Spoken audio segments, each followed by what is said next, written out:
to our class worship. On the 30th of May, we celebrate the feast of the Holy Trinity. We also call it Trinity Sunday. Trinity Sunday. Trinity Sunday is the first Sunday after Pentecost.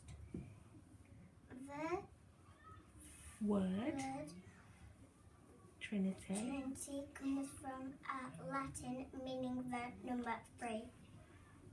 We celebrate the feast to remember that the 3 different people are all called God.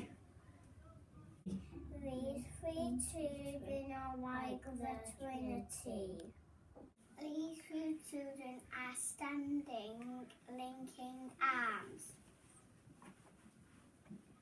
Now that they are linked, they look like one group. They are still being individuals. The Holy Trinity is a way of describing God the Father, God the Son, and God the Holy Spirit.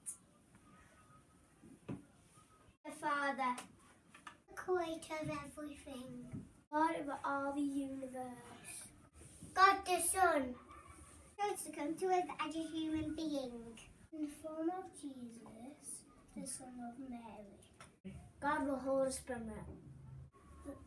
The power of God that we feel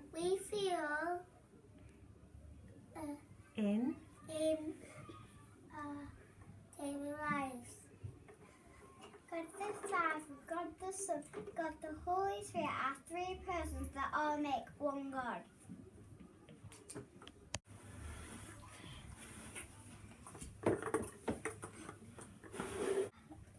The bubbles remind us of the Holy Spirit around us. Another way for us to understand is like an egg. Eggs have 3 different parts: the shell, the yolk, and the white. But it is still one egg. When we pray, we say, Name of the Father, and the Son, and the Holy Spirit. Amen. this is a way This is a way to remember the Trinity. our Trinity symbol represents God the Father, God the Son, and God the Holy Spirit. Dear God, we know that we cannot fully understand how great and wonderful you really are, but we thank you for revealing yourself to us as a trinity of persons, Father, Son, and Holy Spirit, even though you are still one. Help us to learn more about you and the great love you have for each one of us. We ask in the name of the Father, the Son, and the Holy Spirit. Amen.